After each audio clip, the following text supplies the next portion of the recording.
In the repair shop today, history brought to life with a trio of extraordinary objects. A cherished symbol of a wartime love story. I can feel the memory she feels from it. You know, the scissor marks are still on the photograph from whoever cut them and put them in the locket. And a weird and wonderful timepiece stops clock guru Steve in his tracks. When I pick it up, should tick and move around, and it's not.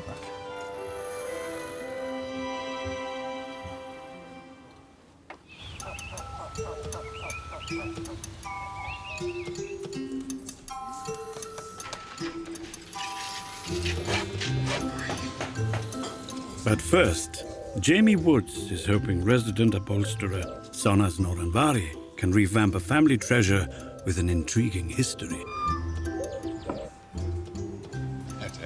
You must be Jamie. Yeah, nice to meet you. Jamie. Hi, Sonnaz. Nice to meet you. So now you're here, we can have a look at this, can't we? Yes. OK. So, this is my old theatre chair. Ah, amazing. So, how long have you had this? Well, my parents bought it about 20 years ago from a car boot sale, and it's always been in bits. So your parents bought this and it was apart like this as well? Yes, yeah. So their intentions was to do what? What were they going to do with it? They wanted to do it up and use it as a chair. Themselves? Yeah. They just didn't get around to doing it. 4 kids and never... They've been busy parents. They never had the chance, yeah. OK. So I've taken it on. So what are your memories of this as a child? Well, I've always kind of remembered it being... It was always stuck up in the corner of our attic, but we were never allowed to sit on it, which I think kind of made me more interested in it. The fact we weren't allowed to go near it. But yeah, I've always been interested in it and wanted to sit in it. Just I think because I wasn't because allowed. You can't. Exactly. So then this as well. What's? Yeah. So in the back of this is the back of the chair, and I'm assuming this is where you'd keep programs or from when it was a theatre. And I found these in the back. So these are old bingo cards from Derby Hippodrome. So I think that's where the chair's from, potentially. Saying that it's a theatre chair, in my mind, sprung images of an acting theatre. Not a bingo hall. Right. Well, I think Derby Hippodrome was used as a cinema, a theatre, and then a bingo hall. And a bingo hall before as it well. closed. It's closed down permanently now, and I think they're demolishing it. They're demolishing it? Yeah, so... Shame. Yeah. Actually, it'd be quite nice to have something back to its former glory. Yeah, that's. I mean, ideally, that's how I'd love to see it. Just preserving a bit of the Hippodrome. Exactly. Yeah. Yeah, that'd be lovely. Really nice. So, in your mind's eye, how do you see this being restored? I like the fabric, and I'd love to see it kind of as authentic as possible. But I'm open to whatever you guys want to do to it. To be honest. And and missing an arm. Yeah, missing an armrest as well. Yeah, on this one. Well, Jamie, leave it with us. Thank we'll you get it very sorted. much. Yeah, OK? I look forward to seeing it. Thank you. Thank you. Thank you. Fascinating. I'm feeling mixed emotions about leaving the chair behind, but I know Sonnaz is going to do a great job. I've always really loved the chair and have seen it for 20-odd years and never been able to sit in it. So to have it and the possibility of it getting made up again into a real chair is so exciting to me. And that is nice, isn't it? Lovely. You like this chair, don't you? I do really like this chair. Yeah, I can't stop touching the velvet. But I like the story. I like the fact that there's these old tickets in the back. Yeah.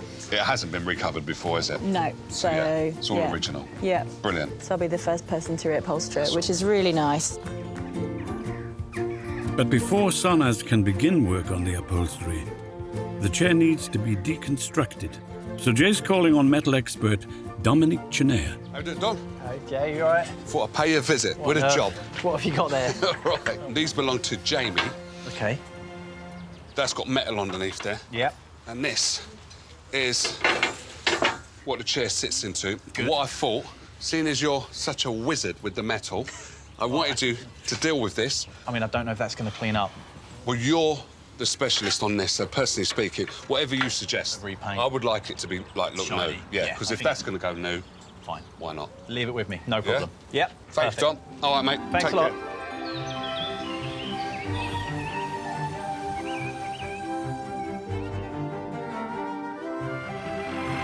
As work gets underway on the theatre chair, Another arrival at the repair shop. Susan Scholes from Oldham brings the fragile piece, needing the expert attention of silversmith Brenton West. Hi there. You must be Susan. Brenton. Nice to meet you. Hi. Hi, Sue. How are you? Very good. Good. So what have you brought? If I can open it. I wrapped it carefully. It is my grandmother's locket. Oh, wow. So these people in here who... Yeah, that's my granddad Ernest, and Okay. that's my grandmother Lydia. He was a bus driver. Her father worked in a bar, and we think he frequented the pub so he could see her and arrange dates with her. Did he buy this for her? Or... He was in the First World War, so we believe he bought it to her sometime when he was based in France. They married in 1918. OK, so they were going out with each other during the war. They mean an awful lot to me, even though I never, ever met them. And they both died very early. Grandmother Lydia, she was only 47 when she died. Left 4 children, and my mother was only 13 when she died. Susan's grandfather, Ernest, died just a year after his wife, leaving behind the locket as a testament to their love.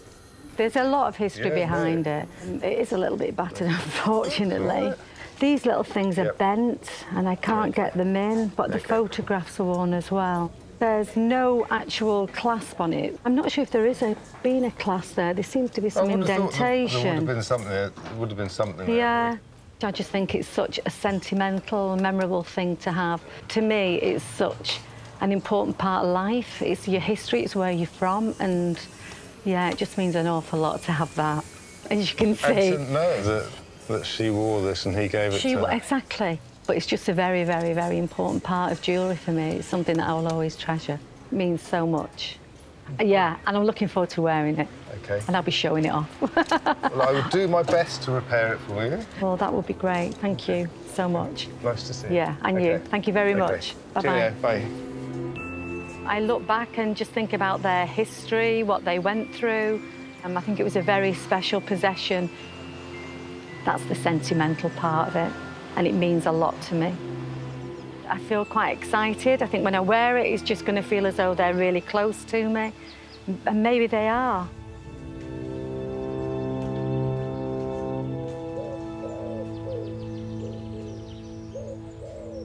First up, I've got to remove these bezel wires. And these are a little bit bent, so I've got to straighten those up. Next, we've got to get the photos out. Again, we know that these come out quite easily because grandfather was already out when it was given to me.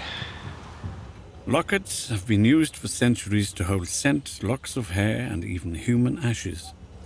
When worn by soldiers in the trenches and loved ones back home, they were affectionately known as sweetheart jewellery. Ernest would have given this to Lydia, and she'd have been wearing it, worrying about him in the trenches. She didn't know if he was coming home or not.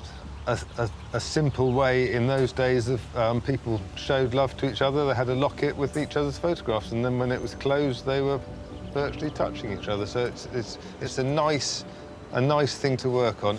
I can feel the memories she feels from it, especially having taken those 2 photographs out. You know, the scissor marks are still on the photograph from whoever cut them and put them in the locket.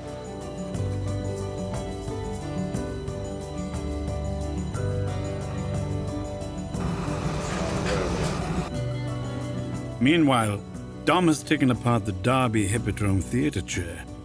The old metal work has been stripped back clean and primed, and he can now hand back the seat base ready for Sonnaz to work on. Hey, Sonnaz, you OK? Oh, I'm good, thank you. How you getting on? Yeah, good. The theatre chair base for you. Lovely. So I've taken off all of the steel work. Brilliant. I hope there's no horrors in there. It looks OK to me. Where have we got to with metal? That's all stripped, primed, ready to paint. Primed? So we just need, I think Jamie was keen on the gold. But... How are we doing? Yes. I've just been looking for you outside. I'm hiding in here. And I nicked some of your metal, and I'm glad you guys are together because I've got to paint. Jamie said that he wanted it to be gold, if possible. Yeah. I've got 2 bits of gold. See what you guys think in which colour we should go for. Here we I've go. got a sample of fabric ready. Very good. No, it's quite, well, it's a little bit brighter, but it's got this sort of antique-y look to it, which I quite like. Yeah. So. And that one is, oh, that's not It bad. goes on nice, doesn't it? Look. Oh. That's amazing, isn't it? With just 1 coat. I do like that. Yeah. This one isn't so bad, actually. Yeah, we've got on the other side. Ah, it's a slightly gold, if that could happen. I'll tell you what you do. Stick that fabric in the middle. Oh, yeah, good one. It's hard to choose, isn't it? It is, It is isn't it? Yeah, but I like that one. Yeah, You there's like a that depth to that one. I think that's actually the closest one to the original colour as well, which is is quite it? a nice touch. All right, happy days. Great. That's the colour.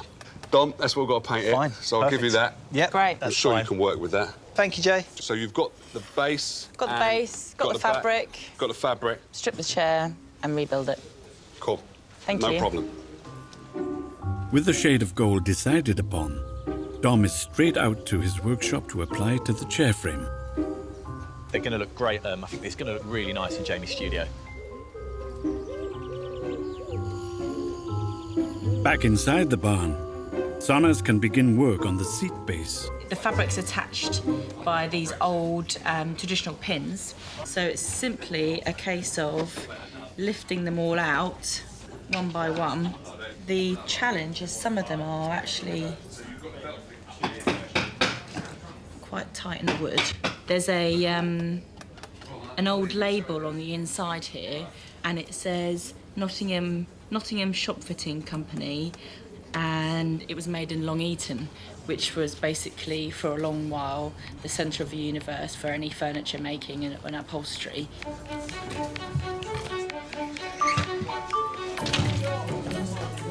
Because this is part of the frame and it's obviously been put in there the very first time that it was recovered, I'm actually going to leave it in there because I think that's quite a lovely thing. The next stage is prepping it for upholstery. Meanwhile, Dom is turning his attention to the wooden elements of the chair. I'm missing an armrest. Thankfully, I've got one. You can see it's got some really nice patina and some nice wear on it. I want to keep all of that and just basically try and replicate that onto the other side. So we've sourced this beautiful big old piece of hardwood, which is going to be perfect for the armrest. And there's plenty of wood left for Dom to also recreate the wooden feet that allow the chair to freestand. That's great. It's worked out really well. I'm super chuffed with these. Sonnaz, meanwhile, begins work on the seat.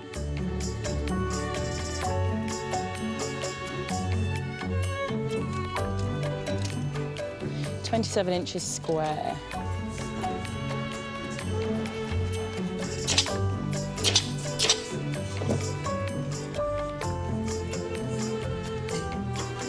The final step is 2 layers of foam to create a comfortable seat. So I'm gluing it on with a contact adhesive. What that means is both surfaces have to be glued in order for it to glue once it's made contact. There's only one opportunity to get this right. Once it's made contact, it's made contact. First corner on, back corner. You can see straight away, actually, that the foam starts to create this dome and that lovely plumpness. Thankfully, that went well first time. The seat base is now ready for its fabric covering. I've got this beautiful antique-looking velvet. Just checking to see if there's a particular pile on the velvet. We always make sure that, say you were to stroke the velvet on a chair, the pile runs from top to bottom and from back to front, so that when you actually sit on it and then stand up from it, you're not fighting against the pile, it's actually going with you.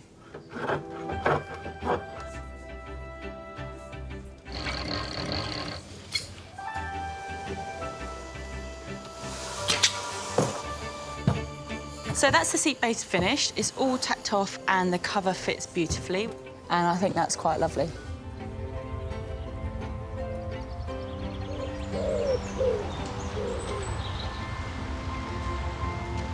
Outside, more visitors seeking help. Michael Mount and his granddaughter Maisie have arrived at the repair shop. How we doing? Hello. You all right? And you are? Nice to see you, Mike. All right, Mike. Hello. How are you? Maisie. Maisie. They've brought in a rare and fascinating timepiece for clock expert Steve Fletcher. Steve, if you don't mind joining me. Hello, I'm Steve. Hello, Steve. I'm Mike. Hello, Mike. I'm Maisie. Hello, Maisie. Nice to meet you. And what is it then? Well, it's magic, really. It's well, unwrap that, Maisie. So, Steve, have you seen one of these before? Because I'm a little bit lost as into how does this work? Yep, I've seen. Yeah. I've worked on a few of them. Explain it to me, please, if you can. So, once a week, Yeah. you place it at the top of this inclined plane, Yeah. and it takes a whole week to go down. It doesn't roll quickly down because there's a big weight that hangs underneath. And as this rolls round, the weight actually drives the mechanism as it rolls. Right. Wow. But, of course, it won't work if it just slides down. It's supposed to take 7 days to get to there. It is, yeah. It takes so about half a minute. yeah, so but it's not supposed to slide down there like that, is it? No. So what I believe is that this has gone very hard, hasn't it? So that the ridges don't sort of dig into it. Tell me a bit about the clock and how you came about it. Well, there were 500 made, apparently, by Dent. It's 1979. My dad bought it. From then on, it sat with pride of place in his house, and then I acquired it from my mum when she passed on. One day, it'd go to Maisie. So, Maisie, have you ever seen this clock working? No. And I always see it when I go and do my homework at their house. And I've always wanted to see it work. No. Fantastic. It hasn't had any knocks or bumps at all?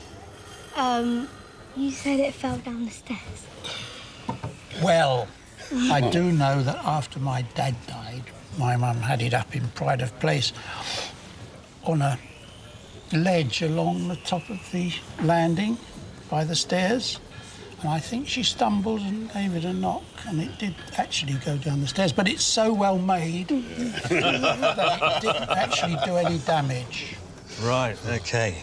So when's the last time you saw this working then? Oh, I don't know. It must be years now. We just see it as an ornament until Maisie saw it, and she doesn't approve of it just being an ornament. Exactly right. Well done. Yeah, we want it to be working, don't we? Yeah. So what you would like us to do to it is get it working in the way it should be working. Is that right, Maisie? Yeah. Yeah? Steve, can you do it? Yep. Well, simple as that. It's going to be done, Maisie. Yeah. That's wonderful. Thank you for bringing it in. Thank you, Steve. All right? Thank you. I'm very optimistic that it's going to be working, and Maisie's going to enjoy watching it work, aren't you? Yeah. I'm very excited because I think he'll do a very good job, and I can't wait to see it. But you know you can fix this, right? Oh, yeah, yeah. I've worked on them before. OK. I've never worked on one that is such good quality. Right. And I think I don't want to do too much to it because I think if I were to polish it all up, make it gleam, it's not going to be the same No, clock. it won't be the same. I'll do a bit to the dial because that's really dulled and you can't really see the time. Yeah. And that's leather. It is leather, yeah. So it would be wise to get Suzie involved in that, Would, do you yeah, think? absolutely. All right, let's get it to your bench then. Let's OK. do this.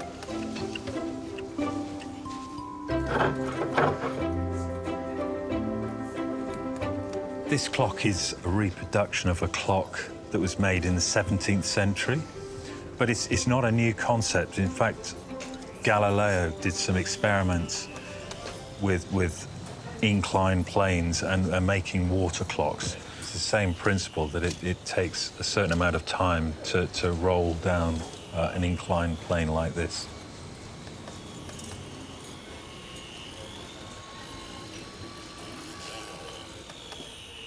When I push it over and put some weight against it, as if it's rolling down the slope, I can hear the clock ticking, so I know there's life there, and it'll probably need a jolly good overhaul. I think here the main issue isn't the clock itself. It's the actual leather is the problem, because without the serrations being able to dig into the surface, because it's so hard, it's not going to work at all. So we need to get this sorted out. It's over to Steve's sister, master saddle maker Suzie.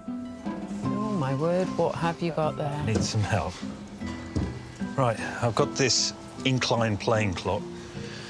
And I've got a problem with the leather with it. Those teeth are supposed to grip onto the leather, and it just slides down at the moment. Oh, my goodness. You see? Yeah, It's yeah. Instead of... They're not very sharp, are they? No. But How it much should be there? just enough to grip onto the leather. This is really, really slippy, isn't it? I think perhaps this has been polished. Yes. Furniture polish, perhaps. Yeah. Yeah, it's very slick. Can you soften it? Yeah, definitely. Definitely can. I would imagine this is going to bounce back. OK, I'll let you get on with that. OK, brilliant. Thank you very much, and I'll get on with the clock movement. No problem.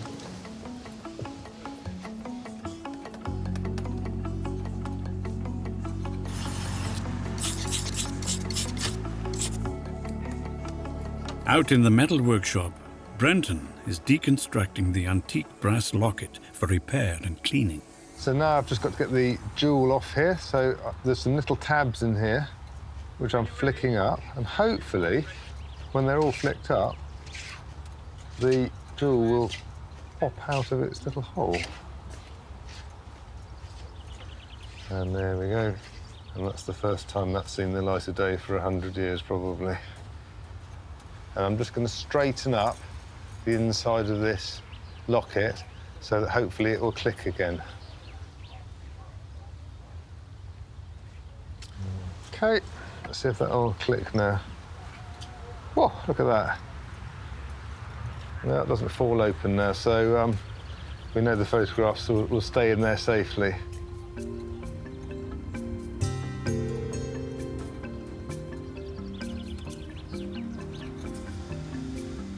And I'm just going to now give it a polish. The cotton and the abrasive are basically doing what your hand would do if you had a cloth, but they're doing it 1,000 times faster, which makes it a lot more effective. OK, so that's the difference between polished and not polished.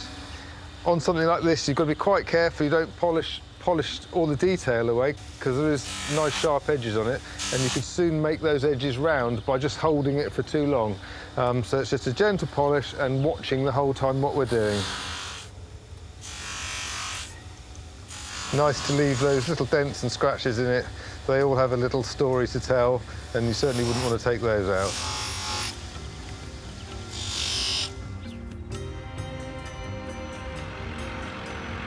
And we're going to put some rouge compound on that. And the rouge is the same rouge that ladies used to polish their nails with in Victorian times, and also used to do a little bit of rouge on the cheeks to give them a bit of a blush. This is giving it a final, really bright polish. It literally burnishes the surface of the brass shiny, so it really, really makes it shine.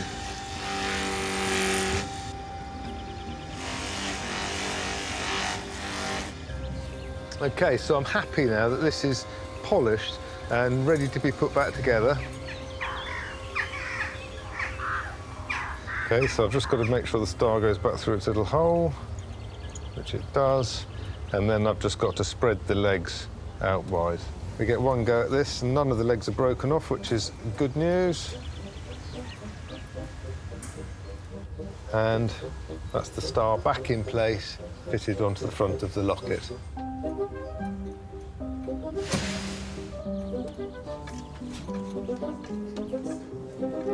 Upholsterer Sonnaz is nearing the end of her historic renovation of a vintage folding chair, a relic from a British theatre now facing demolition.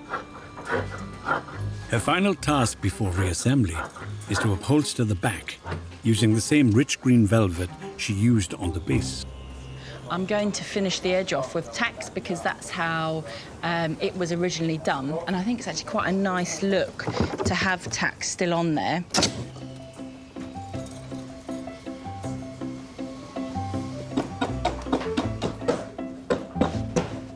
Last tack. Now that's done, I can assemble the chair.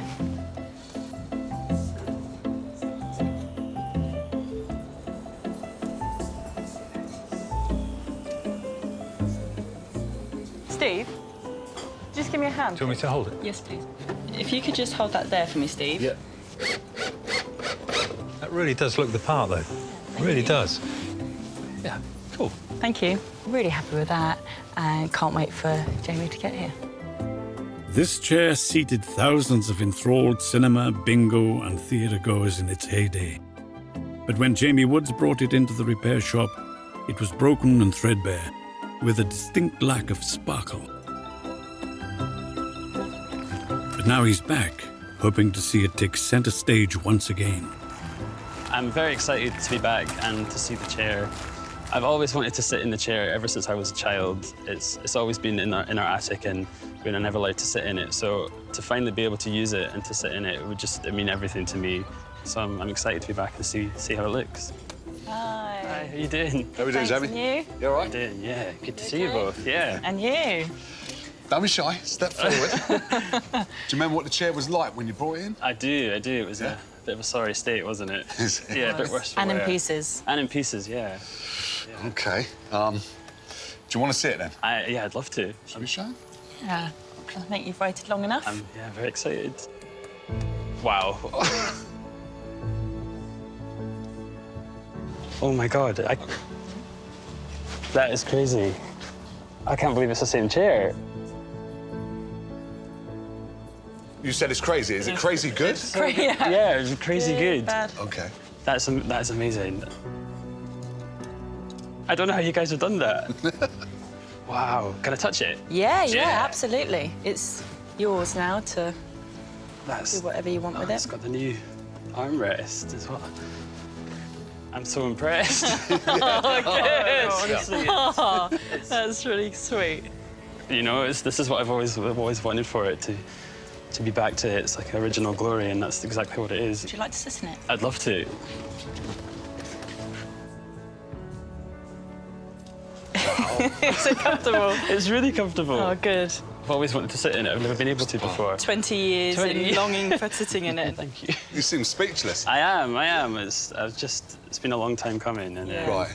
it's gone beyond what I thought it could look like. So I'm thrilled. Thank you so much. Well, thank you. But yeah, for bringing thank it you in. both. Thanks again. And we'll get it sent back to you. OK? Thank you so much. All right. That's great. All right. Thank See you. I'm totally blown away with how the chair looks. It's beyond anything I could have ever imagined it looking like. Obviously, I've thought about how it would look for so long now, and it's just exceeded all my expectations. So I'm thrilled. I'm so happy with how it looks. To see it fully realised as a chair that you can sit in is it's incredible. It's just gone beyond what I ever thought it could look like. I'm thrilled.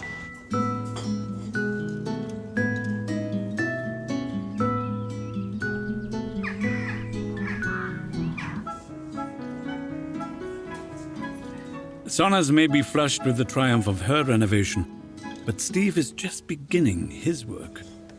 This feels and looks like such a good quality clock, so I'm hoping that it's going to come apart quite easily. There we have it. So you can see here, this is the heavy weight that actually keeps the clock upright and stops it from rolling down the slope. So once I've taken all these bits and pieces off, this is actually a normal clock that I can clean through. It is just lovely, lovely quality. When I take a clock apart like this, I'm taking a mental photograph of all the parts. The more you do it, the easier it gets to remember where everything goes. Steve soaks the pieces of the clock in ammonia-based clock cleaning fluid and scrubs each one to remove years of dust and oil. The whole of the mechanism actually was quite dirty, so it really needed a thorough good clean through. It's coming up really well.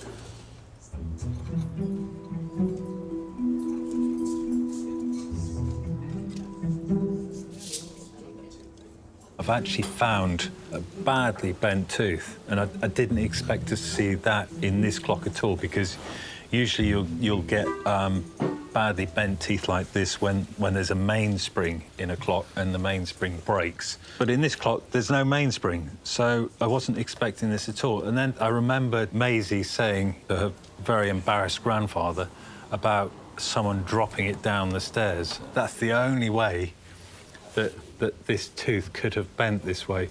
And I'm sure that's the reason why this clock had stopped in the first place. The bouncing down the stairs, I don't think did it any good whatsoever. I use this, it's tapered, and I can work out exactly how far the teeth should be apart by checking it in between all the good teeth. And then when I get round to the bent tooth, I can move the bent tooth until it fits in with the right place on the taper so that I know I've got the spacing completely right. There we go. With the broken tooth repaired, Steve tests the mechanism. It's ticking away really well, so I'm very confident that when I get it into the case and Susie's done the leather for me, that it's going to work absolutely spot on. Very happy with that. While Steve works on the clock itself, his sister Suzie tackles its leather stand.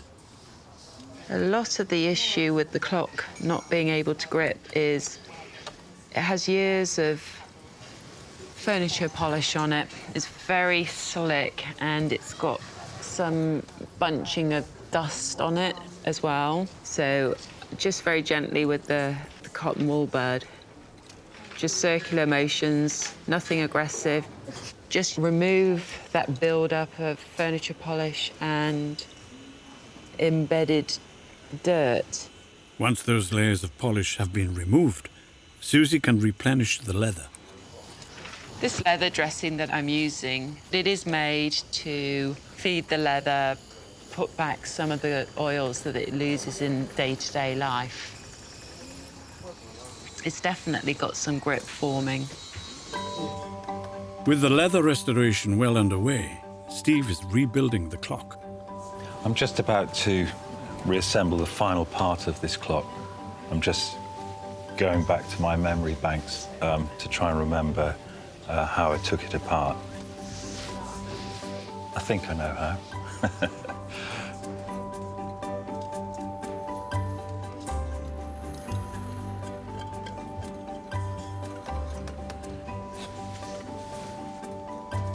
The clock at this stage, when I pick it up, should tick and move around, and it's not. So that's working all right there.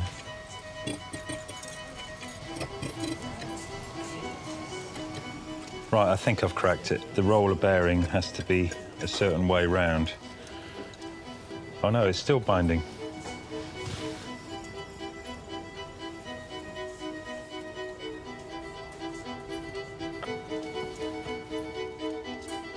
Steve may have hit a snag, but outside, Brenton is having more success with the renovation of the century-old Locket.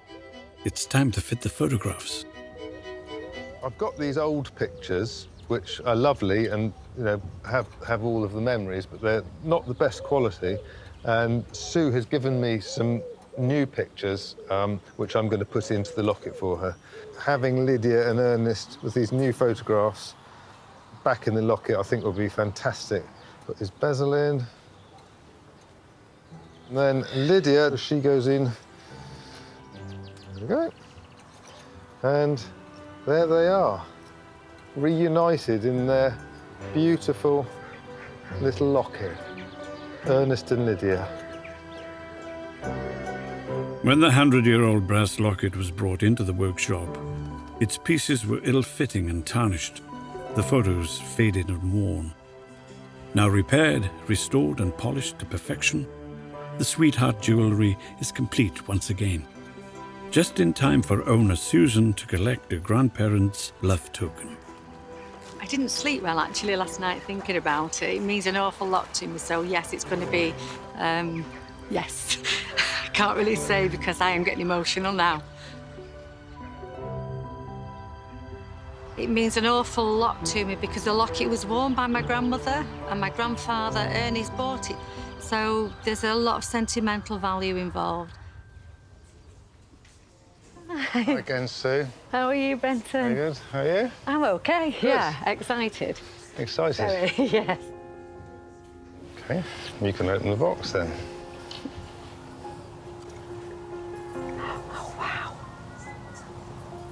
Oh, wow. That's amazing. It looks... Hasn't it come up lovely? Yeah.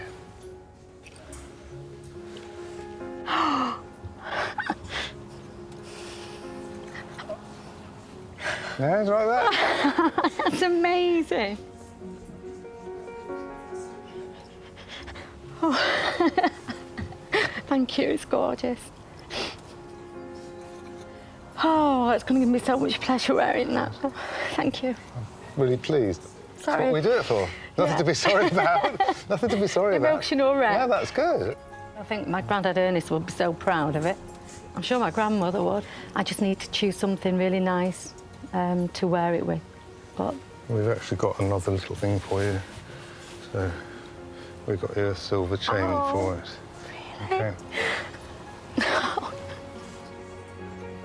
Oh, it's so thoughtful. Wow. There you go. How's that look? That's amazing. So lovely. Okay.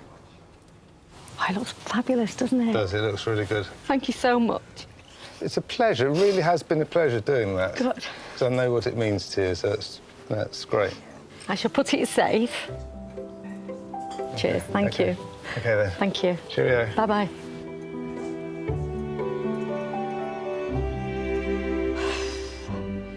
Too emotional at the moment, receiving this locket. I'm just bursting, as you can see. But it's just amazing, absolutely amazing. I just can't wait to show it to people and just say that was my granddad Ernest and my grandmother Lydia. Yeah, they would be over the moon, I'm sure. It's literally blown me away. I love it, absolutely love it.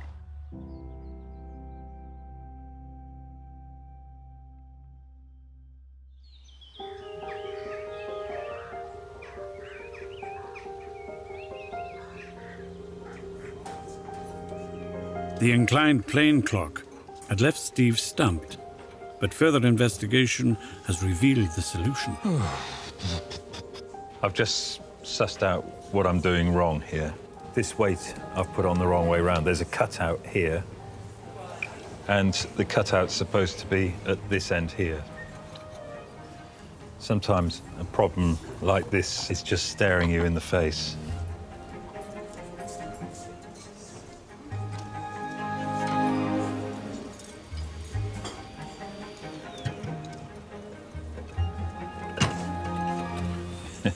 Feels so much better.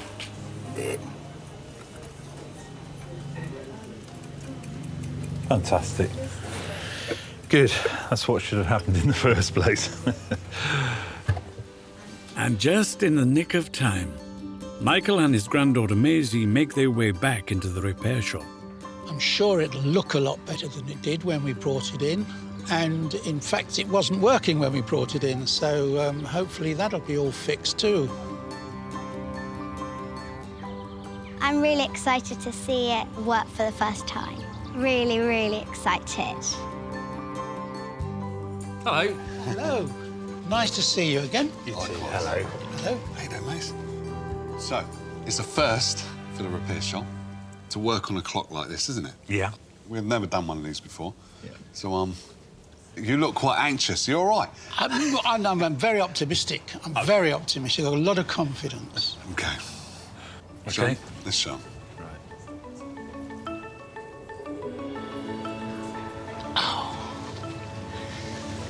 Oh, that's so much better. Beautiful. Can I hear a tick? If you put your ear close enough. Get closer. Listen to that, Maisie. Your clock is working. Wonderful. So what does it feel like to have it working now? Amazing. Yeah? Yeah. What did you manage to do with that, then? Right, Susie's worked very, very hard on removing all the layers and layers of polish. Polish, was it? That was on there. It's wonderful. It's lovely. So it's gripping absolutely fine. Did you have to do anything to the clock inside? Or was it? Yes. Oh. I was going to ask Maisie, actually. I think you said that it may have been dropped. Yes. Right. The evidence inside gave it away. What did you find then? We found quite a badly bent tooth. Oh. So well done, Maisie, for spilling the beans. Do you know what? This clock is such good quality. Everything about it is absolutely Really beautiful. So where's it going to sit now, then? Back where it was for the moment, in the study. Got pride of place there, and if Maisie continues to do her homework there, she can enjoy it while it's with me, and then one day it'll be with her. Maisie, you're going to be responsible now for winding it up. How do you feel about that responsibility? I think I'm going to be good at it. You're going to be very careful. Yes. Got to practice. Mm.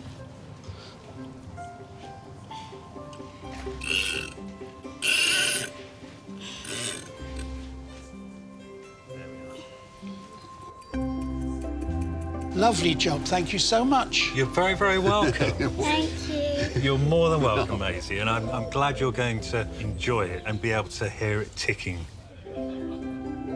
Well, I'm absolutely delighted. He's done a wonderful job. It's very good to hear it tick. It hasn't ticked for a long while.